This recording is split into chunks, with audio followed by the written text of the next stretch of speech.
Welcome to Raw Soapbox. Forgive the noise today as you greet us. Um, Being that this is about a soapbox, we're in the great outdoors in Arizona and everybody's enjoying it. So yard work's being done and sorry about the inconvenience.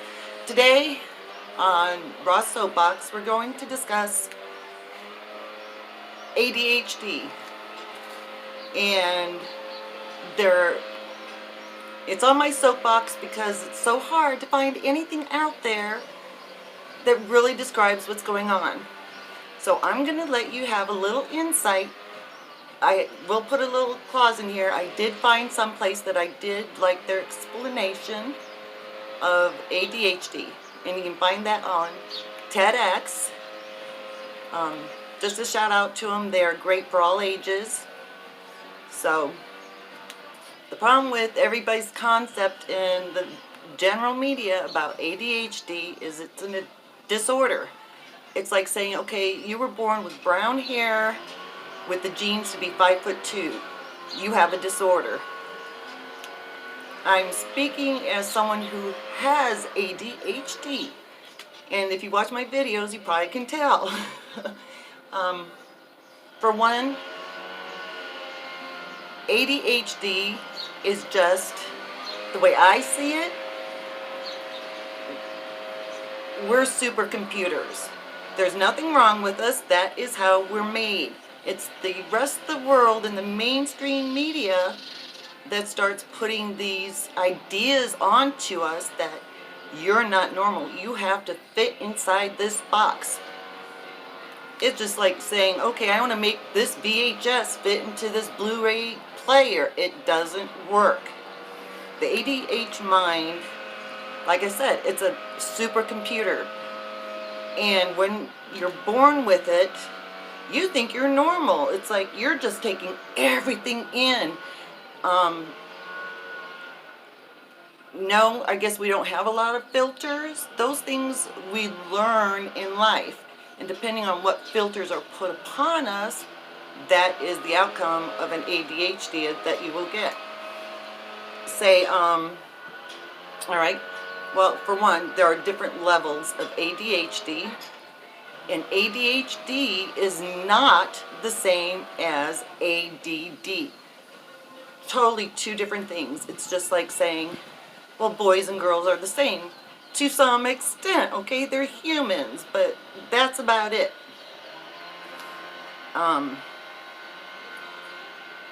Like I said, ADHD, we're just, from every moment of our lives, we take in everything. We take in detail of color, texture, smell, sound. Everything bombards us at once. It just, like I said, we're born to absorb everything and utilize it. And the way you raise an ADHD is how you get the outcome.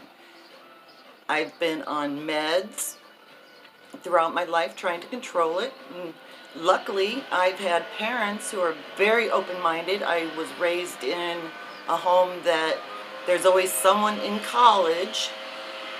Same with my daughter.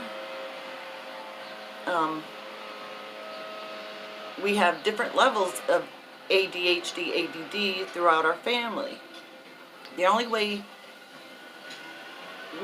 person who can really understand an ADHD person is someone who has a severe form of it. We can relate to all of it. The reason I say I have a severe form of it is because I've been on medications and they don't work. What happens is when they put me on these medications, and I've had other people tell me the same, is that all of a sudden you realize that you're trapped. You're inside your head, because we are brain-driven people. We literally are brain-driven. And all of a sudden you realize things aren't right and you're not functioning right. Your brain is throwing more barriers. Now you're trying to deal with this and all the other stimulation, and it just makes you feel like you're going crazy. So it took me, because of the way our society is, it took me a lifetime learning to self-discipline myself with meditation and yoga. And in my opinion, anyone at any level, in any household, yoga, meditation, things of that nature, self-awareness helps immensely at any age. And a lot of health insurance pays for it. If you don't have insurance that will pay for it, guess what? We have a great world of technology. This technology has helped me so much with my ADHD, because before, the rest of the world, to be honest, I don't know how a lot of people survive with the way their brains function. I don't look down on people. They amaze me. ADHD people are very good observers as far as things we see, we pick up, we understand, and these have to be taught when we're very young, otherwise they can be abused. And trust me, we will abuse our knacks. We know how to manipulate people, and you see it in children. It can be beneficial or detrimental, and it all depends a lot on the person and their surroundings. Noises, certain tones set us off. Smells, not usually. I don't have any smell that really sets me off, or taste. I love food. The world is a smorgasbord to ADHD people. We just want to absorb it all. And the problem is our bodies and mouths don't function as fast as our brains. We're great at emergency settings where hell's breaking loose. The first one to step in is usually your ADHD, because in that split second that all this is breaking loose, that ADHD brain has already played out the scenario from A to Z and has 3 alternate outcomes. Best to the least of what we want. But if it gets worse, we also have a plan for how to make the worst even better if shit gets worse. What irritates us, you're like, well, ADHD people gets off so easily. Yes, because, and I can speak for many of us, you annoy us. Even as children, things that you're throwing at us, and our brains were like, it's not attention deficit, it's just like our brains are telling us, this isn't important, I already know this, I don't need no more of this, just get on until you have something, or something comes out of your mouth that triggers us, that we're like, and we like to do that to other people. We like to make them think and say, I never thought of it that way before. Children, studying.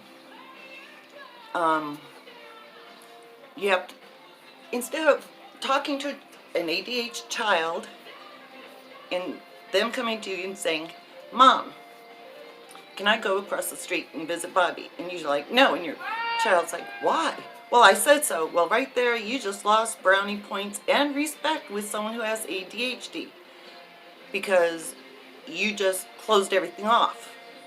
And we just don't want to deal with you. If you're not going to be open and explain, we're just like, you're useless to us. So, with a child, if the child's, can I go across the street to visit Bobby?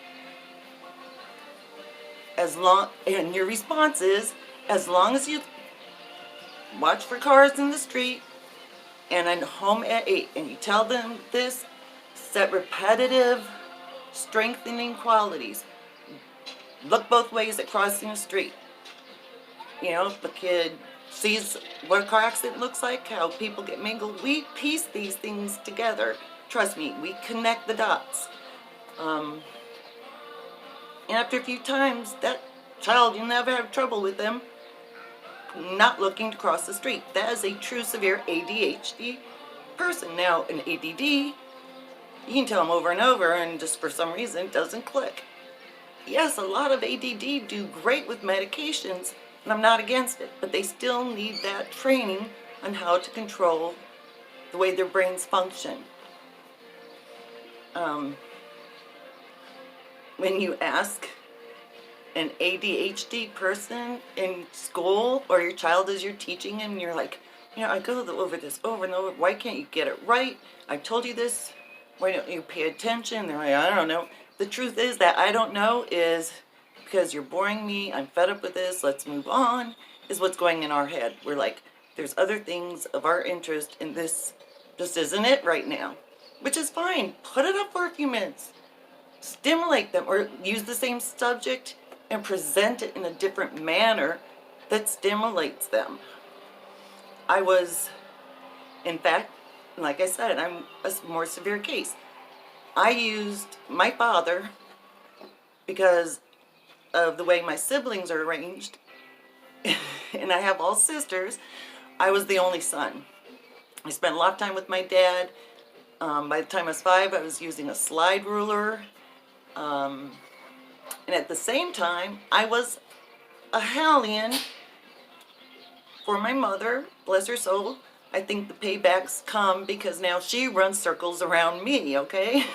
So yes, watch what you do because it does come back. But we lose concentration in what is going on because our brain, we've already connected those dots. We've already come to that conclusion. And we're waiting for you to catch up with us. So that is where our boredom. Now, if you have trouble with your child in class and the teacher's like, we just can't keep them sit still. This is what I did with my children. At the beginning of the year, when I'd get that first phone call saying, we're having trouble with your child staying seated in class, and when they're done in the first 5 minutes of the whole curriculum of what we were doing for the day, they like to take control of the class and do things their way. I tell the teachers, well, when my child gets this way, give them extra work in this subject or that subject, and they won't be a problem, and they aren't. And the problem with that, my children were always more advanced in their classes. So we tried them in advanced classes. Well, that doesn't work either because that was too easy, boring, and lame. Quoting my children, and I understand them. I love to learn.